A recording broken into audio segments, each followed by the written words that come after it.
I was so bored. Perry, Daisy, and I groaned simultaneously, causing Daisy to giggle. Jake was out with Andrew doing fun things.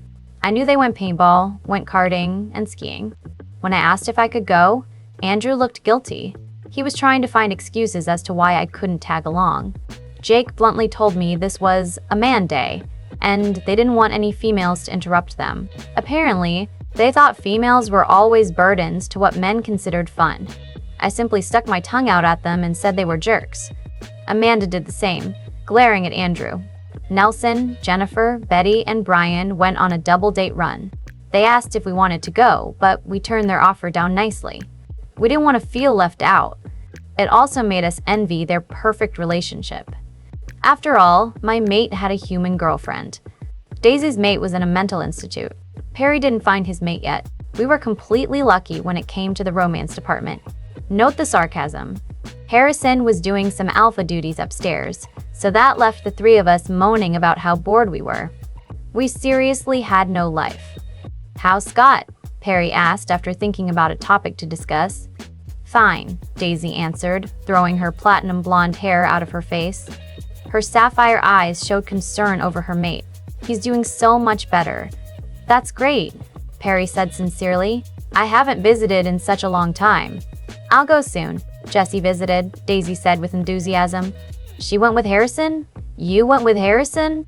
Perry asked with one eyebrow quirking up. "How'd you get him to go?" "And what happened to the War of the Exes?"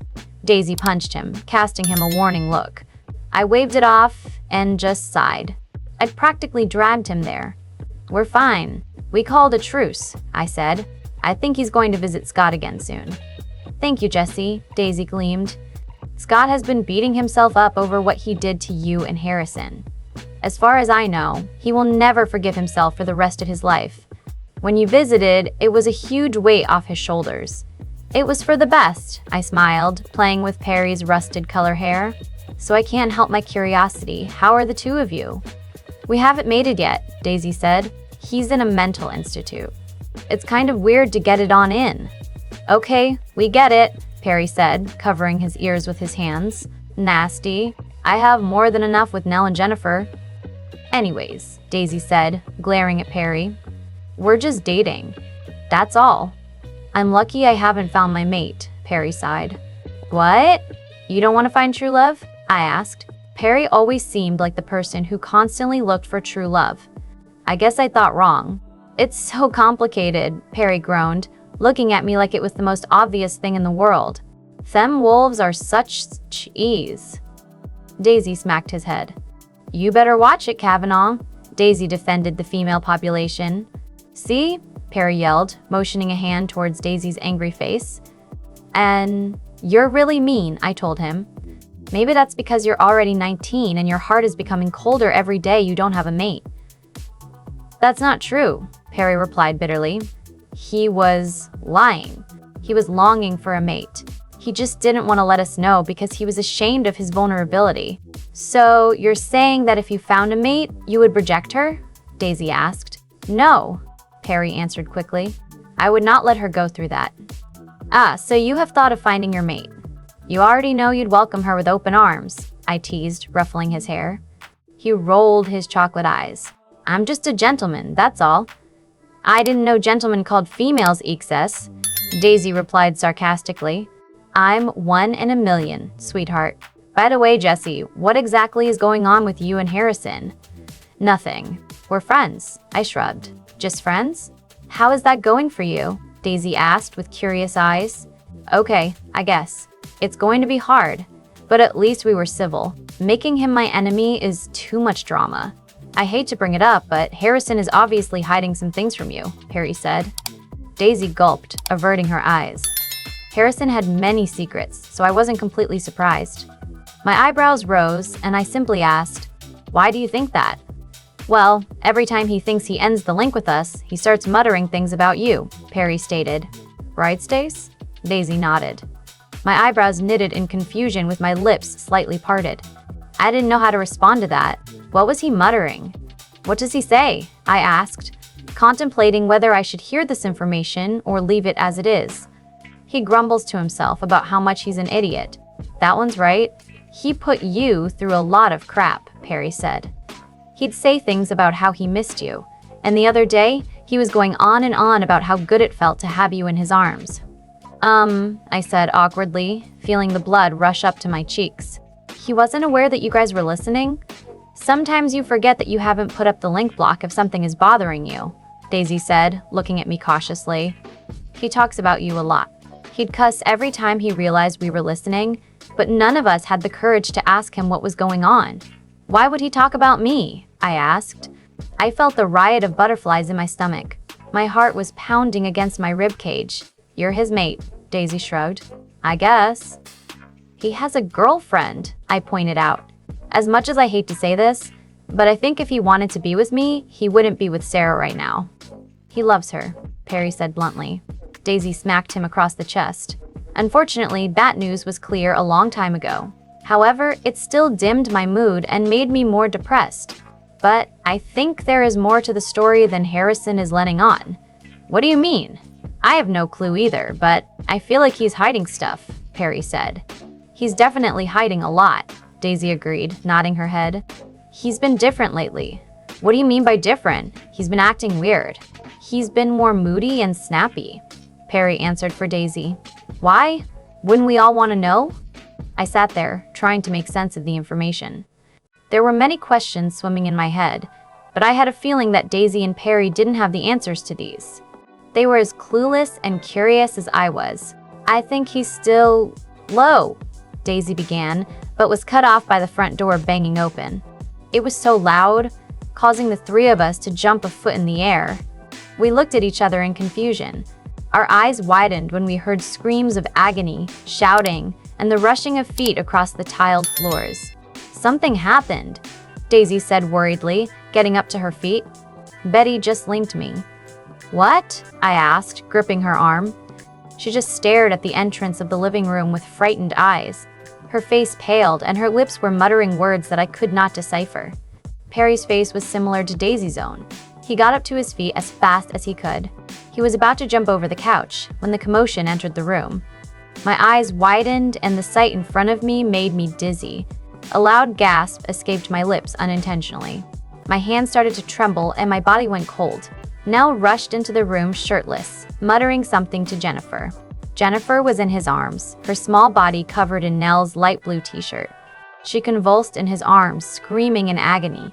Nell shook, crying as he shouted orders at Perry. Betty tried to whisper comforting words to Brian, whose face was flushed. Tears were streaming out of his eyes. After he punched the wall hard, he tangled his hands in his blonde hair. Then my eyes flew to Jennifer's stomach, where dark red blood was soaking the cloth of Nell's t-shirt. She was stabbed, Nell cried, pushing Jennifer's hair out of her pale face. She's dying from the Werewolf's bane. She was stabbed, Nell cried, pushing Jennifer's hair out of her pale face. She's dying from the Werewolf's bane. Please help her, Jesse. Brian sounded broken, looking at me with bloodshot eyes. Please heal her. Everyone started yelling. They started shuffling around, grabbing blankets, water, and other necessities. Everything was a big mess, but it was drowned out by the favor that Brian had asked me. Please help her, Jesse. Brian sounded broken, looking at me with bloodshot eyes. Please heal her. Jesse, please, Nell pleaded. My chest tightened from how broken he sounded. Please, I'm begging you. I hated seeing Jennifer like this. She was one of my best friends, and I couldn't stand seeing her in so much pain, or stand the thought of her dying. I closed my eyes when she coughed, blood spluttering out. The commotion was much louder now. Everyone was helping as much as they could. I'll link Jake, I announced, frightened. He'll be here quick, trust me. We don't have time, Brian said, frustrated, pacing around the living room and getting angrier by the minute. You have to do it, Jesse. She's dying. My sister is dying. If I were even a tiny bit good at healing, I would have gave it a shot without thought. The only problem was the fact that I sucked at healing. If I risked it, her injury would have worsened and she would have died because of my mistake. However, if I didn't even try and she died, it would still be my fault. My head started spinning and my tongue felt like sandpaper. Sweat was spotting on my forehead and my head was pounding. I couldn't do this. Please, Jake said breathlessly when Jennifer's screams were coming out tiredly. What happened? Harrison yelled frantically, running into the room. When he saw the commotion, he threw his hand in his dark hair. And, ow, Jennifer ran ahead of us to show us something. That's when 2 hunters came out of the bushes and one stabbed Jennifer, Betty supplied with her voice quavering. She cried as she looked down at Jennifer. Nell and Brian finished the hunters while I tried to aid Jennifer. That's when we figured out that the wound was, Betty continued. She couldn't even finish her statement. Jesse, she's getting weaker, Brian screamed, motioning his hand towards his sister. Help. I might do it wrong, I replied, feeling guilty. If I try, it could worsen. I don't want her to die because of my mistake. Jesse, Harrison said, coming over to me and grabbing my head in between his hands. His blue eyes pierced into me. You could do this. Just concentrate. Please don't just stand there when you're the only one who could do something about it. She's dying, Jesse. Just concentrate. Breathe. You could do it. I looked at Jennifer. Her skin was so pale. Her eyes kept rolling back, but Nell refused to let her sleep. She moaned in agony. I had to do something. I had to try. Okay, I'll do it, I whispered, looking into Harrison's piercing blue eyes. You'll do fine, Harrison smiled, letting go of my face. Everyone went dead silent as I threw orders at them. Nell, I need you to lay her on the couch. Someone, please get water, a whole roll of napkins, and fresh clothes for Jennifer. I also need a first aid kit, I said, feeling much more confident.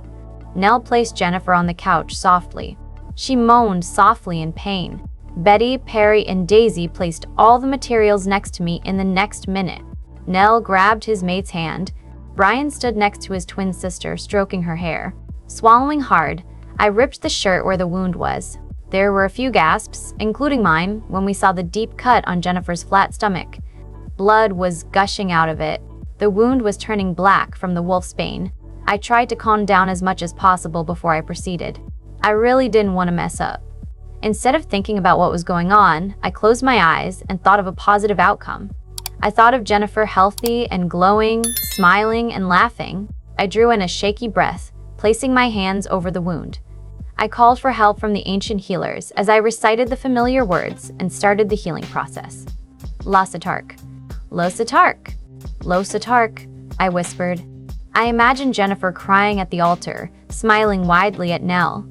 She looked beautiful in her wedding gown. Losatark. Losatark. I imagined a wall in between a blooming tree and me. I imagined myself knocking it down and delicately caressing a beautiful golden leaf. Losatark. I felt an unfamiliar warmth hum through my body. A jolt of electricity ignited in my fingertips. Losatark. Losatark. I imagined Jennifer telling Nell that she was pregnant. She laughed as Nell picked her up and twirled her around in excitement. Losatark. The tree was glowing. A pure white wolf with a black heart on her forehead appeared, looking at me with proud green eyes. You could do this, my wolf encouraged. We were made for this. Losatark. Losatark. The words were rolling off my tongue. I imagined that Jennifer, Betty, Daisy, and I went shopping. Jennifer always picked out the ugliest things for us to try on. This time, she made me try on a feathery white dress that made me look like a chicken. She laughed with the other girls as I posed for them.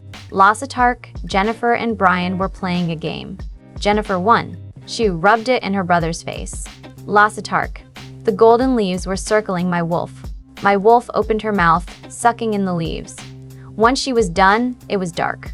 My wolf stared back at me. Open your eyes, she said with a wolfy grin before she disappeared. I opened my eyes slowly. The first thing I heard was a soft moan. My eyes widened when Nell and Brian sobbed harder. Oh crap, did I fail? My eyes fell to Jennifer's stomach. A thin scar replaced the huge wound. My heart rate decreased. A huge smile graced my face. I leaned back before saying, I did it. Oh my gosh, I did it. I couldn't help it. I jumped to my feet with joy. All of a sudden, I was being pulled into many different hugs. They were praising me for my work. I blushed at all the attention I was receiving. Thank you, Nell said, crying tears of relief. I choked from his tight hug. Thank you so much. Brian pulled me into his arms and I returned his hug. I patted his back comfortingly as he cried into my shoulder. "Thank you so much, Dee," he mumbled happily. "I don't know what I would have done if my twin sister died. I cannot thank you enough." "It's okay now," I murmured back, smiling as I spoke the truth. "She'll be fine." "You were awesome," Daisy yelled in my ear. I flinched back and laughed at her. "It was beautiful. I swore I saw sparks coming out of your fingertips." "I saw them too. You did a great job, Jessie," Betty said, ruffling my hair. "I knew she was a witch," Perry joked, "but she wasn't as evil as I thought." I smacked him across the head. He grinned, but praised me for my work. "I told you that you could do it," Harrison smirked, standing beside me while we watched Nell wipe the blood off Jennifer's stomach. "It freaked me out when you started muttering something in alien. I had to be honest, that was kind of unattractive." I rolled my eyes before smacking his shoulder. "I'm kidding. You did a great job," he beamed. "Thanks," I said, "for having faith in me." Before he could say anything else, Brian clapped his hands to get everyone's attention. "Guys, Jessie officially learned how to heal," my friends shouted and clapped. I blushed once again from the attention. I shuffled my feet. Jake strolled into the living room with a pretzel in his hand. He looked down at Jennifer and observed everyone's proud faces. "What did I miss?" he asked, confused. We laughed at him. Jennifer was doing much better. She was a little sore and she had a fever, but her health was improving gradually due to her werewolf abilities. She felt like she owed me her whole life, but it wasn't in my best interest to look for something in return.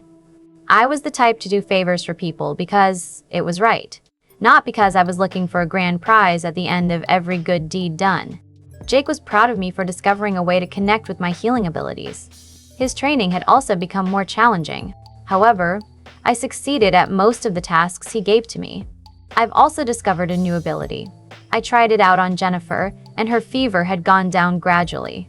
Jake was practically jumping up and down in excitement at my rare power. Apparently, I had the ability to better an illness, but only to a certain extent. After the 1,000th time of reciting the words repeatedly, my throat was as dry as sandpaper. I ended our training and headed for the kitchen.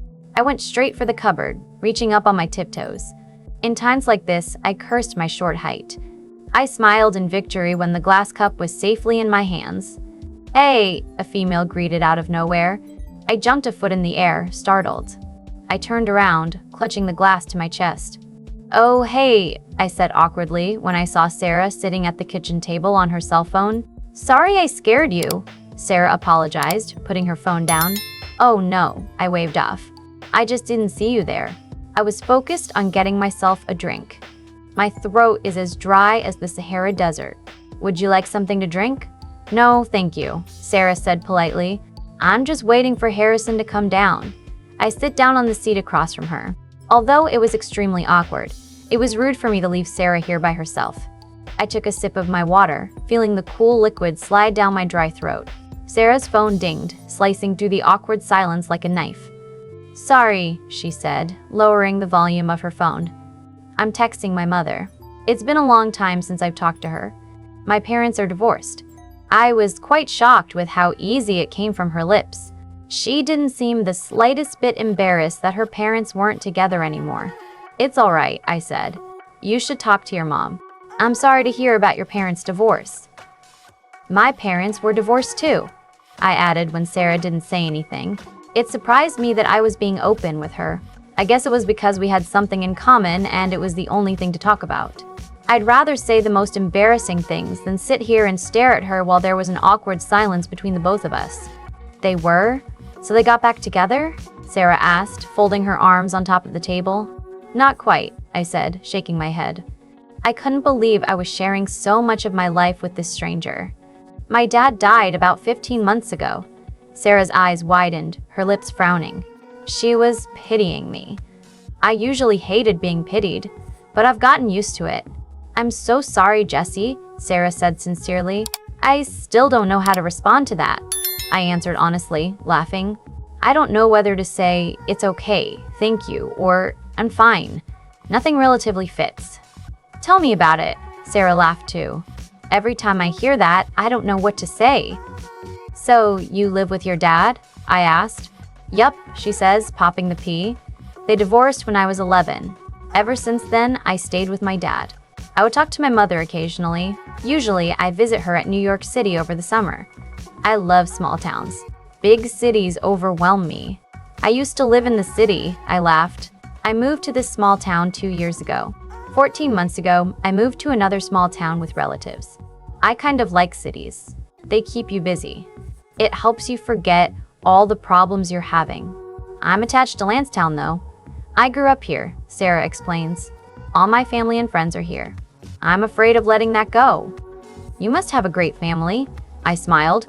So, forgive me for asking, but why did your parents have a divorce? You don't have to answer if it makes you uncomfortable. I pursed my lips. After a couple of seconds, I simply say, he found out some things he wasn't supposed to and found a whore half his age. Oh, Sarah exclaims. That's tough. What about your parents? Reconcilable differences. Sarah smiled. They just lost feelings for each other. Oh, I simply said. It must be hard for a kid to see their parents divorce just because they actually didn't love each other. Are you an only child? Yes. What about you?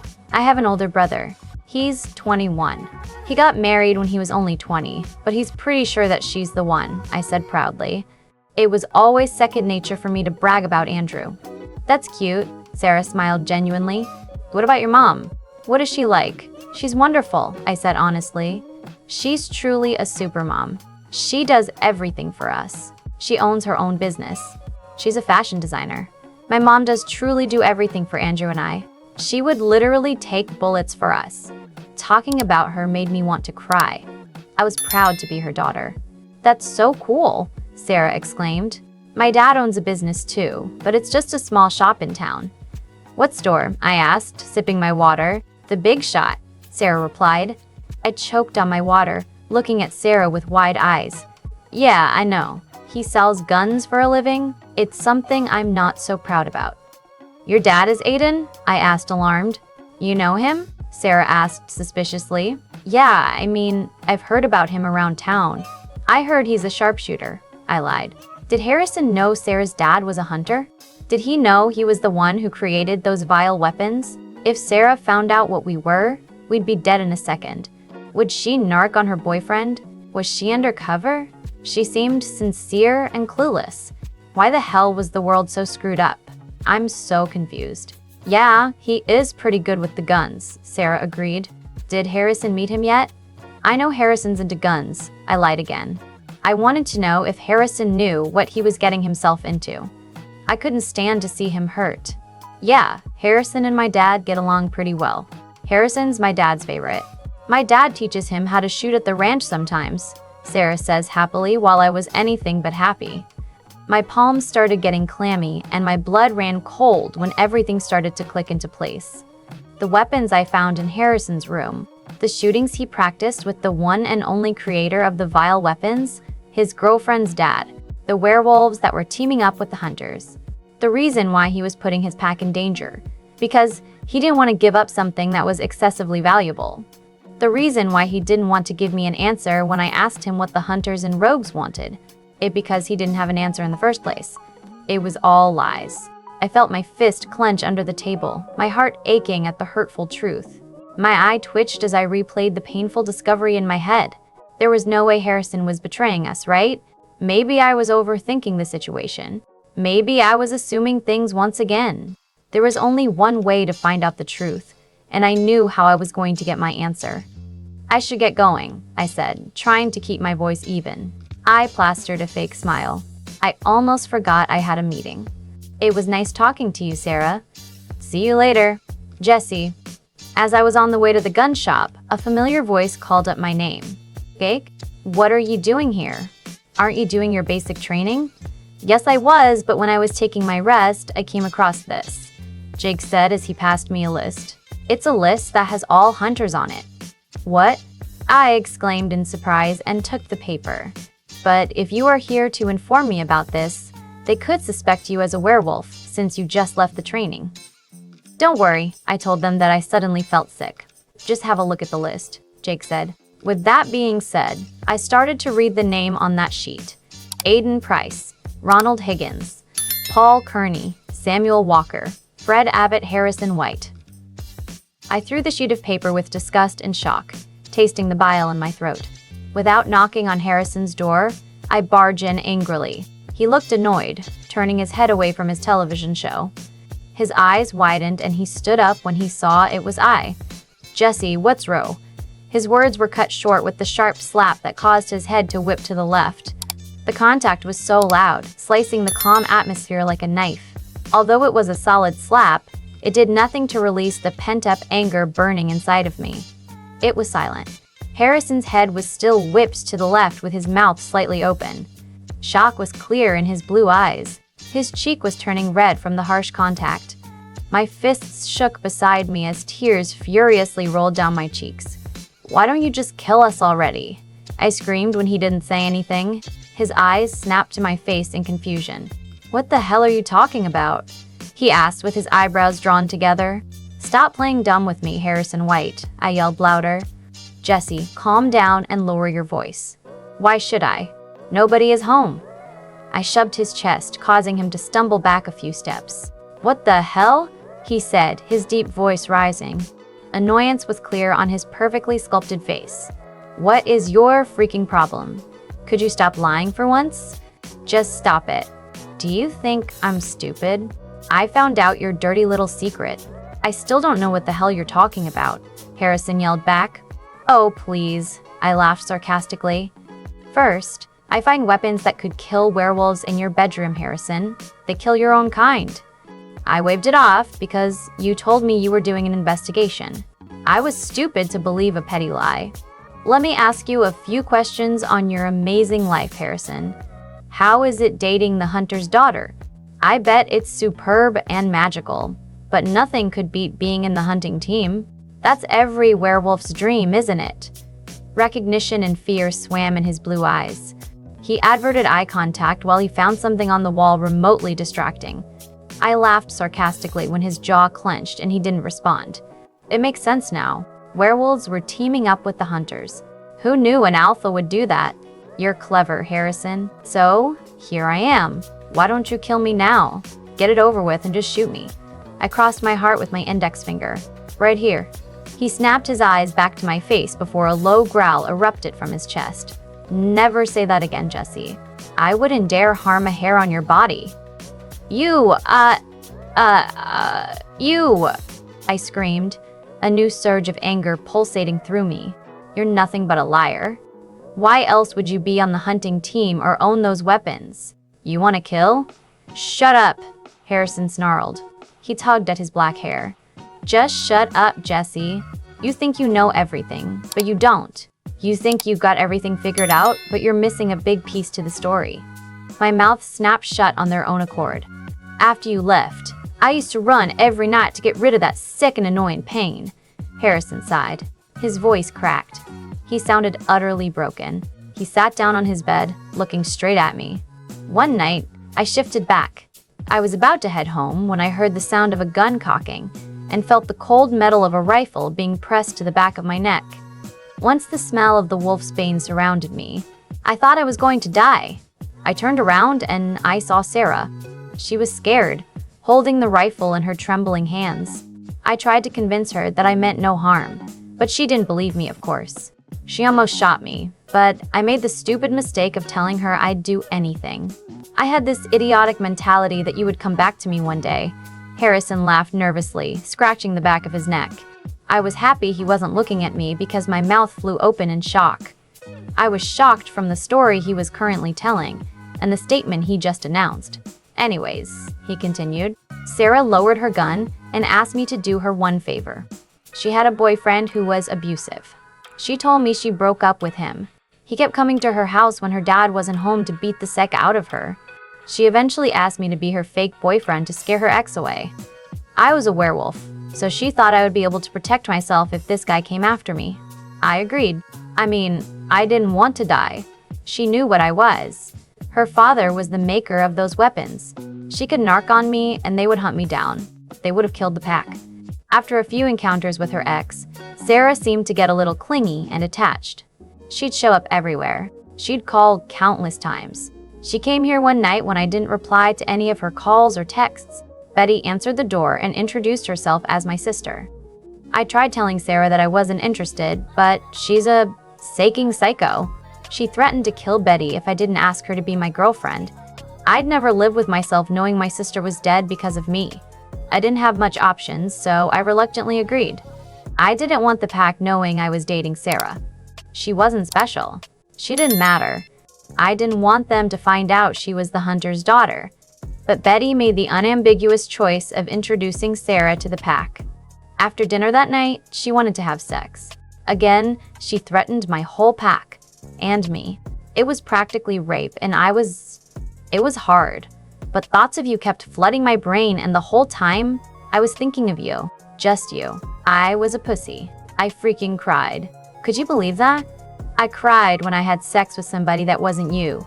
After that night, I wanted to kill her. It sounds horrible, I know, but she was crazy and I couldn't stand it any longer. I wanted to turn her in for practically raping me, but Sarah was pretty good at lying and I found out who her father was. Her father was the freaking maker of those weapons. She could open her big mouth to him and have my pack, and I killed in a matter of seconds. I was scared at first, but I decided to use Sarah as an advantage to investigate. I joined the hunting team, but I didn't do any hunting. I got rogues to team up with me and join the team as well. If they decided to attack us, we could attack them before they could reach us. I'll do what it takes to protect my pack and my family. I had a hard time digesting all of the information. A lot of questions were swarming in my head, but I had a hard time voicing them out. I didn't know which ones to ask first. I didn't even know what to say. The whole room was spinning. How could I not know that my mate was suffering? It was because I was too busy drowning in self-pity to even realize the pain of my own mate. I thought Sarah was a normal, average, real, and kind-hearted girl. Looks could be deceiving. She was nothing but a psycho freak. Harrison was right. I thought I knew everything, but I didn't. I assumed the worst from him, and I felt so guilty for not having faith in him. I trusted people I didn't even know instead of trusting the man I loved. Harrison's shoulders were slumped as he stared at his dark carpet with tired eyes. He was stressed, and he was in trouble. He couldn't do anything about it. Nothing pained me more to see him so helpless. I was so stupid and naive. He did everything to protect us, and everyone looked at him negatively because they didn't know the whole story. I mentally slapped myself for believing he was the bad guy too. After an agonizing long silence, I sighed. He was risking everything for us. I wanted to help him more than anything. "Harrison, what do they want?" I whispered. He still didn't look at me. "Forget it, Jesse," he said without room to dwell on it. "Just know that I'm truly sorry for everything." I gulped. Only now, I chose to believe it. I felt beyond guilty that he had to explain everything just so I could deem that his apology meant something. Everything clicked into place now. Why he still had our picture by his bed. Why he still looked at me with adoration. Why he spent so much time concerned over my feelings about my mother. Why he kept apologizing. I assumed he still loved me. I hoped so. "I'm sorry, Harry," I whispered, playing with the tips of my brown hair. "I'm sorry for everything. I'm sorry for being an a-hole towards you. I'm sorry for Sarah. I'm sorry for everything and anything. We're both at fault," he said. He looked up, finally meeting my eyes. "Do you still love me?" I blurted, feeling the butterflies flutter furiously in my stomach. I felt like a 15-year-old whose crush just smiled at her. My heart pounded hard against my ribcage when his blue eyes melted. The answer was clear from the way he stared at me. "More than anything in the whole damn world," Harrison smiled genuinely. "I still lobe you, Jessica Turner, and I've missed you so damn much." I felt like I was floating when I walked to where he was sitting. I smiled brightly as I stood in between his legs, running my hands through his black hair and resting them on his neck. He wrapped his arms around my waist, pulling me closer to his body. I inhaled his scent deeply, pressing my forehead against his while I got lost in his blue eyes. "I lobe you too, Dot," I whispered, smirking. "So much that it hurts." I crashed my lips onto his familiar warm ones. The kiss was amazing. No adjective could describe this kiss. It sounded cliché, but it was the absolute truth.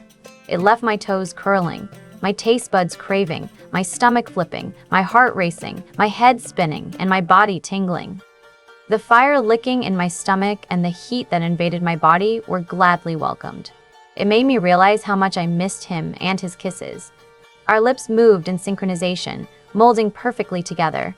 I could feel his smile against my lips. He kissed me softly and passionately, showing me how much he missed me and how much he loved me. The intensity and the passion in our kiss made my heart burst with happiness.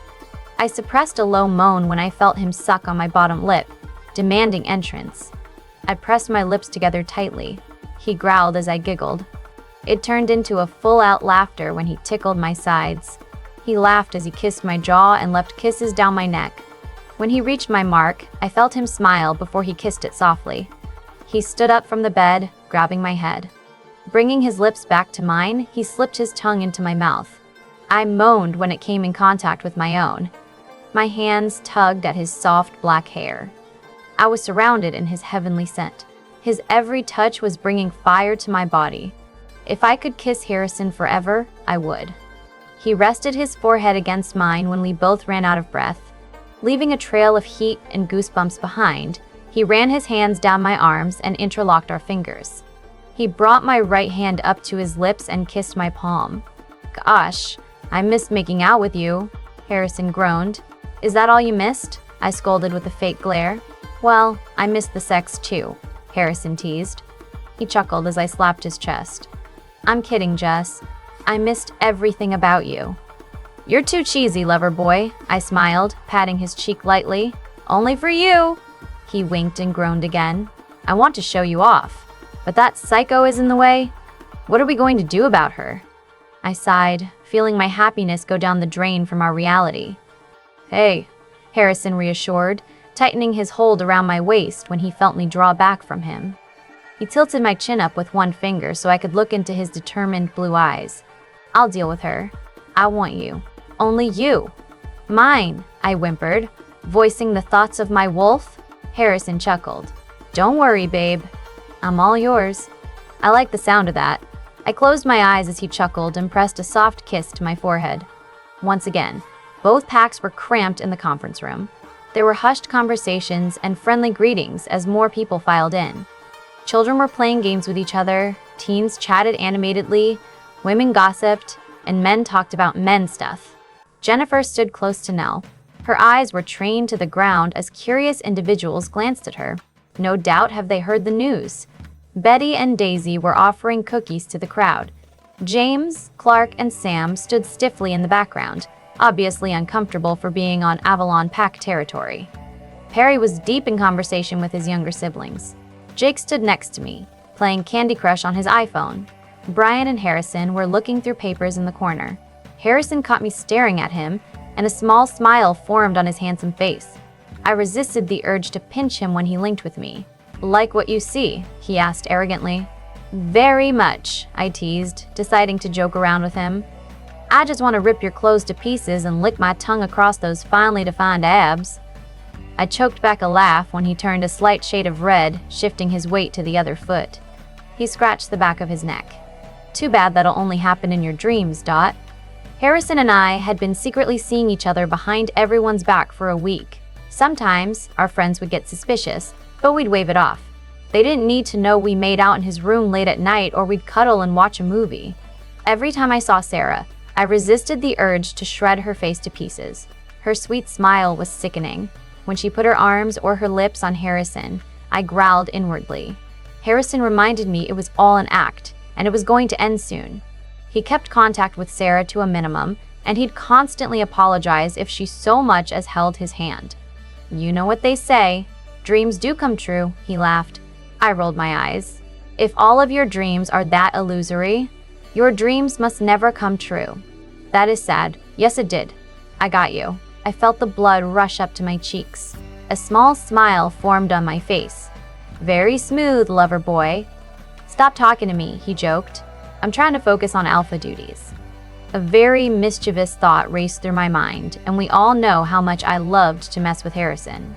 I knew exactly what swayed him and what affected him. I smirked. With the best seductive voice I could muster internally, I linked him. Yes, Alpha Harrison. In my peripheral vision, I saw him stiffen. He was looking at me. I could feel his gaze burning holes in my side. Through the link, I heard him growl lowly. You're evil. You're such a tease, Jez, Harrison groaned. What? Everyone calls you that. What makes me any different? I asked innocently. Coming from you, it sounds crazy sexy. Whatever. Just remember that although you're an alpha, I'm still your master. Well, I do like my women on top, Harrison joked. You are so nasty. Gross. You have a perv. You smell like him again, you know, Jake said, interrupting me from my conversation with Harrison. My heart raced in my chest as he said this. However, my face was set and my lie was already rolling off my tongue smoothly. Like who? Don't play stupid with me, Jesse. He rolled his eyes and sighed. I knew you two wouldn't be able to resist each other any longer. I don't know what you're talking about, I replied, observing my chipped nail polish indifferently. Fine, don't tell me. I really don't understand why all of a sudden you don't trust me anymore. Jake feigned hurt. I could tell. He was playing the guilt card, but I knew that a tiny bit of him really did feel that way. I gulped, playing with the tips of my brown hair. When you're ready to tell me, then I'll be there. You don't have to lie to me. I'd hate him, sure, but I would support your decisive. Fine, I huffed, feeling the blush creep up my cheeks. I crossed my arms over my chest, ignoring his penetrating gaze. We've been seeing each other secretly. He's cheating on Sarah? Jake asked. His eyebrows drew together in confusion. You're helping him cheat on Sarah? It's a long story, I sighed, looking around me frantically. I'll explain to you after the meeting. I don't want anybody else to hear. Promise? Promise. After a few more minutes, the meeting finally started. Good evening, Brian greeted the crowd, causing the hushed whispers to cease. Even the children stopped playing, listening to the alpha of the Raven Pack. The teenage girls gave him their full attention, obviously attracted to my best friend. Thank you all for attending our meeting today. We apologize for such short notice, but we have a very important announcement. From the way Brian said the last part, we all knew that whatever news was going to be shared wasn't good. Everyone in the crowd watched with fearsome eyes. Their attentions were focused on the two alphas at the front of the room. I will give the floor to Alpha Harrison of the Avalon Pack, Brian announced. He's truly been on top of his game and found out a lot of information that benefited our packs in many ways. The crowd clapped. My heart swelled with pride, knowing what my mate did and risked for both packs. He stood at the front with his shoulders squared, smiling gratefully at those who praised his work. Thank you, Alpha Brian, Harrison said in a deep voice. I resisted the urge to roll my eyes at the dramatic sighs coming from majority of the young females. The Raven Pack has a great alpha. He has done a lot as well. He helped out as much as he could. The effort and dedication he has towards his pack is admirable. The crowd roared with applause again. I never remembered both packs were this friendly. Brian and Harrison had obviously left high school behind them and started on a new page. It shocked me to see that the two men were friends. They no longer butted heads and disagreed on petty things. They were actually praising each other. There are no other ways to break the news softly, Harrison said with a hint of sadness in his voice. The crowd went dead silent again. Even the representatives wanted to hear what the alphas had to say. I've been anxiously waiting for some news on the problem at hand. Therefore, I am just going to announce it as simply as possible. Gulp. Alpha Brian and I order that all werewolves will lock up and keep careful for the next 3 days. Keep your family safe. That is all we ask of each one of you. The attack is unfortunately imminent. The representatives will be fighting in 3 days. After the announcement, a huge commotion broke in the conference room. The men wanted to join this fight too to protect their family. The females were frightened. The teenagers were quiet, but I could tell what they were thinking. They wanted to stay away as much as possible. The little kids really didn't understand what was going on. After all, they were so young. We, the representatives, were speechless. We didn't know how to respond to the news, but we saw it coming anyways. We knew it was bound to happen. We stood there, trying to regain as much composure as possible in front of the frightened crowd. However, I could feel the fear rolling off of each one of us. I would be lying if I said I were prepared. I was anything but prepared. Frightened wasn't even the right word to describe what I really felt. My stomach was hurting, my head was pounding. The more I dwelled on the situation, the more reality hit me. We could be dead any second. With one shoot of their gun in the right place, we would kiss our lives goodbye. We had to do this though. The only things motivating us were our family, the ones we loved, and the survival of our packs. We needed to do this. There was no thought of backing down for us. When Harrison and Brian had finally convinced the men that they were forbidden to fight in combats unless it was deemed necessary, they reassured the crowd that everything was going to be fine. Eventually, the crowd walked out of that conference room frightened nonetheless. Some individuals wished us good luck and thanked us for our bravery. Little did they know we were shaken in the inside. After the crowd left, that was when the representatives broke down.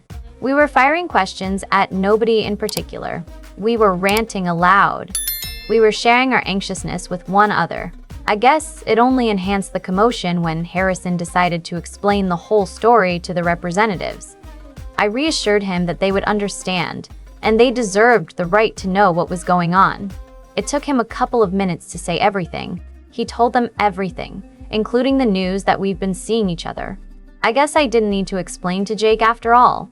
A blush crept its way up my cheeks when I received shocked gazes from my friends. They turned their heads to study Harrison, whose eyes were fixated on the marbled tiles. Their mouths hung open, and everyone looked absolutely bewildered. "Oh my gosh," Betty whispered. Soon, everyone had something to say about it besides Brian, who knew the whole story. "If I ever see that girl ever again, I will tear her to shreds," Daisy growled. "What the sake?" Jake muttered, not knowing what else to say. "Have you found a way to protect us from Wolfsbane?" James asked urgently. "I always thought she was a sick." "I never liked her," Perry spat out, crossing his arms over his chest. "When the hell did everything get so eyed up?" Sam grunted. "Psychotic, desperate, disgusting, freaky. Ayash." Jennifer said every word with disgust. "I don't want Jennifer fighting this fight," Nell said eventually. We all stared at him. It was rare to see Nell so serious. If he was this serious, he didn't leave any room for discussion. "She's still ill." "I'm fine, you buffoon," Jennifer snapped. "I'm not even sick anymore. Thank you, Jesse, for your amazing healing abilities for the wounded and the sick." "Nell, seriously, I'm fine. I could fight. I want to fight." "Jennifer," Nell said painfully. "Dude, bro, stop hovering over her. You're her mate, not her father." James interrupted. "I used to think James was a smart guy. It was worse because he wasn't exactly Nell's biggest fan." He was very idiotic for interrupting a conversation between Jennifer and Nell, especially when Nell was in his serious mode. "Shut the suck up," Nell growled, sending a death glare to James. "I didn't ask for your opinion. What are you gonna do about it, huh?" James snapped back. "Stop being so immature," Jennifer groaned. "You guys are so freaking annoying." He's interrupting a conversation he clearly has no reason to be involved in, Nell complained. "Bro, I'm just saying you have to respect her decisions," James replied. "Quit fighting," Brian growled at his beta. "This is not needed at a time like this." "Nell, I'm afraid the decision is up to Jennifer," Harrison sighed, slapping a hand on Nell's back for comfort. Jennifer grabbed Nell's face in between her small hands. She whispered some things that we couldn't hear. When he shook his head, she whispered furiously. She grabbed his hand before turning to look at us. "I'm in," Jennifer announced. "This is for our packs, for our families, for the ones we love." Nell didn't say anything.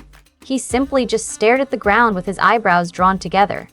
"What exactly is the plan?" Perry asked eventually. "Are we just going to walk out in the open and wear signs that read, 'Shoot me'?" "You're such a damn pessimist," Betty hissed while Nell smacked the back of his head. "Excuse me for being scared," Perry snapped back.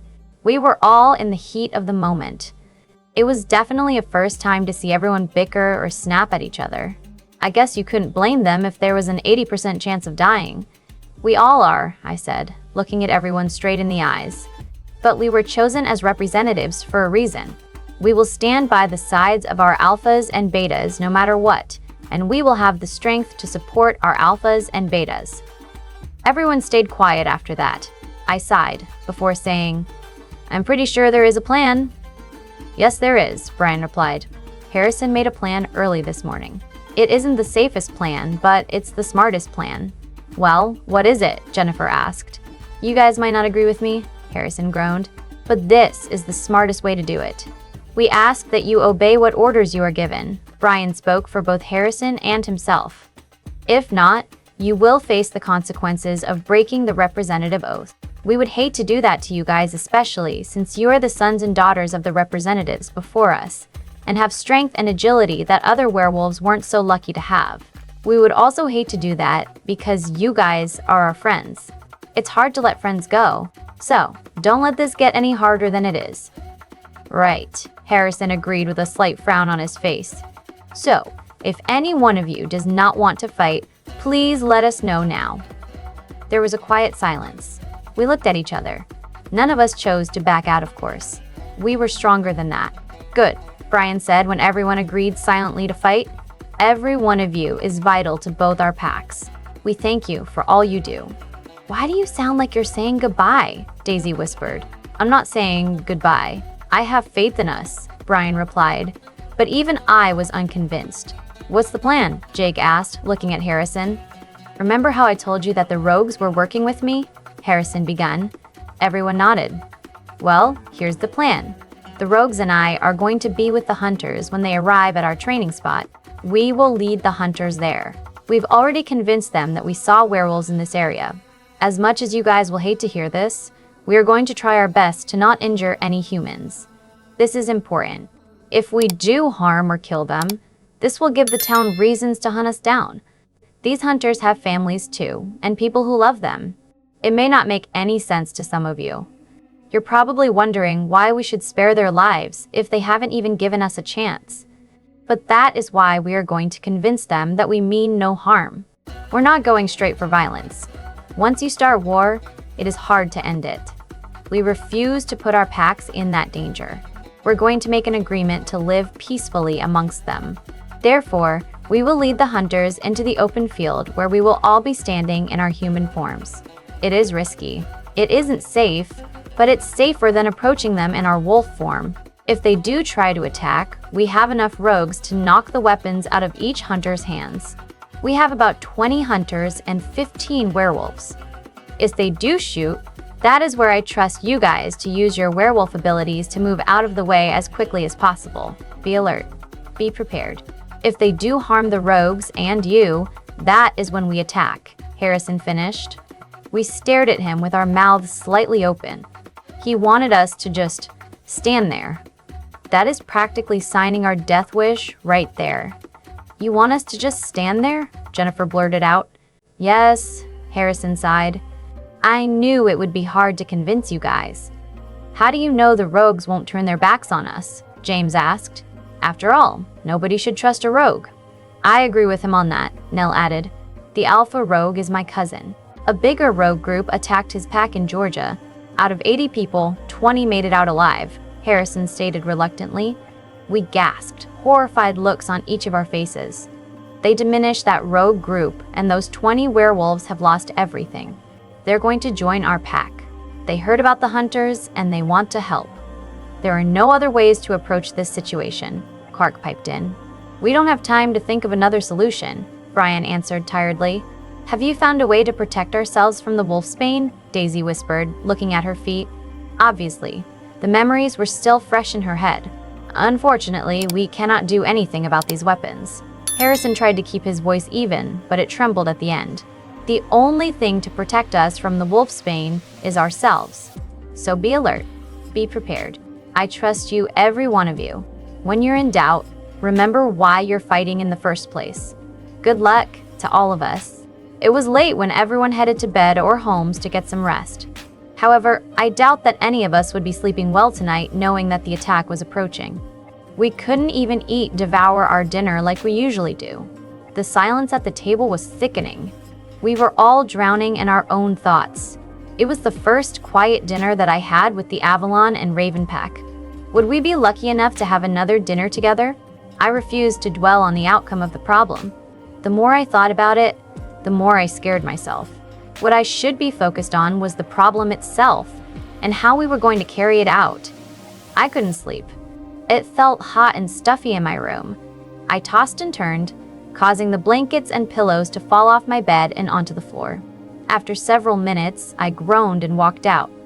Before I knew it, I came face to face with Harrison's door. Softly knocking on it, I whispered, "Harry, it's me." "Come in," he said. I opened his door slowly, inhaling his strong, mouth-watering scent. Worry lines creased my forehead as I saw him sitting on his bed with his head in his hands. I shuffled my feet all the way to him until I sat next to him. I couldn't find the right words to say. I didn't exactly want to tell him he shouldn't have to worry so much. That wasn't such great advice at the time, especially since I was worried too. "Hey," I said, playing with his black hair. I wanted to take Harrison's mind off this whole problem, even for just a few minutes.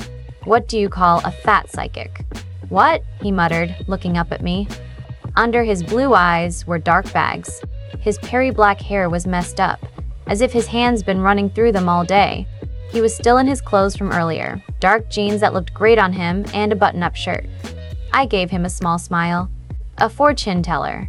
The corners of his lip twitched. He shook his head. "You're lame, babe. I'm cooler than we ever be," I joked. Harrison snorted.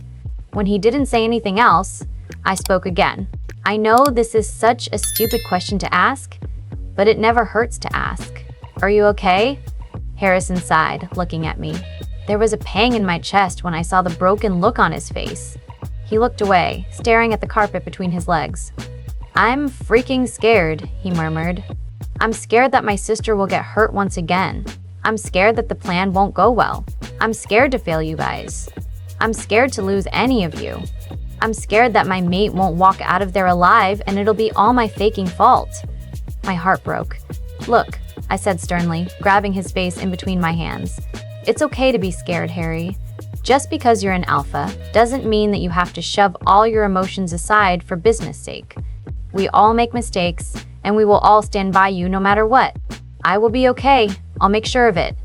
"Promise me, Jesse," Harrison said seriously, rubbing the small of my back with his warm hand, "that you'll be okay." "I promise, Harrison," I whispered. "If I don't make it out alive, just know that I love you and I always will," Harrison whispered brokenly. "Don't say that," I gasped. I could feel my eyes water from the way he doubted himself. "Don't you dare say or think that, Harrison White." I studied his face. I traced my index finger down the side of his face, over his cheekbones and down his jawline. Finally, I touched the scar on his bottom lip lightly. "We'll be fine as long as we're careful," I whispered. Harrison didn't say anything. He just pushed his forehead against mine and stared at me with his intense blue eyes. I shivered as he pressed his lips softly against mine. He groaned as I bit down on his bottom lip and sucked on it. His hands gripped my hips when I granted him entrance. His tongue danced with my own, causing fireworks to explode on my taste buds. The warmth from his body was addicting. His scent was mouth-watering. I needed to get closer to him. There was too much space between us. There were too many clothing between us. Curse my perverted mind. But I wanted more. I brought one of my legs to the other side of him, straddling his waist. He grunted as I pressed our bodies flushed against each other. I tangled my hands in his black hair as his hands wandered down to cup my butt cheeks. I smirked against his lips when I felt his excitement. My fingers fumbled with the top buttons of his shirt. Once the first few were unbuttoned, he pulled off his shirt and threw it to the ground. He wasted no time in crashing his lips back on mine. I still couldn't get enough. I wanted him. My mark was burning. There was a throb between my legs. Harrison ran his hands down my bare legs. I shivered. He moved his lips along my jawline and down the column of my neck, sucking and biting. He nibbled on my earlobe before whispering, "Your scent is driving me crazy." I moaned softly as he sucked on my mark. I threw my head back and, involuntarily, I grind my hips against his. He growled, gripping my hips tighter and turning us around so my back was flat against the soft mattress. He hovered above me, pressing his lips against mine. Every kiss with Harrison was amazing. Every kiss felt 10 times better than the last. He showed passion, hunger, want, longing, love, and many more emotions with every brush of his lips. I felt him shiver as I ran my hands down his muscular abdomen. His warm hands roamed up my shirt. He was taking his damn time. He was teasing me. Groaning, I pulled my shirt off my body and threw it on the floor. Harrison looked at me with swollen lips. His blue eyes had darkened with lust and love. He stared into my eyes. "God, I'm the luckiest man in the world," he groaned. I laughed. "Gosh, I love that laugh," he muttered, nuzzling my neck before crashing his lips onto mine once again. He pulled away once more. "Jesse, if I'm pushing you, tell me. I don't want to risk losing you again." My heart shattered into a million pieces. He thought he lost me the first time, but that was entirely my fault. I let him believe that he lost me. It wasn't his fault. Tonight, I was going to prove to him that it wasn't him. Tonight, I was going to show him how much I missed and love him. Tonight, I'm going to show him I'm all his. Tonight, I was going to apologize for my mistakes. Tonight, I was going to make it up to him. I seductively bit my lip and motioned an index finger to come closer to me. I didn't know where this sudden burst of confidence came from, but I think Harrison liked it. He leaned in. I scratched his muscular back with my nails as I whispered some things that are better left unsaid. Let's just say I was telling him exactly what I wanted him to do to me. He pulled away when I finished whispering. His dark eyes widened, and if it were possible, they darkened some more. He growled before pressing his lips on mine hungrily. Soon, all of our clothes were on the ground, and he pressed his lips to my mark once again. "I love you, Harrison," I whispered breathlessly. "I love you too, Jesse, so much." He mumbled against my neck before entering. That night was amazing. It was 10 times better than the first time we made love. For one night, our minds were off all our problems. All that I could think about was Harrison.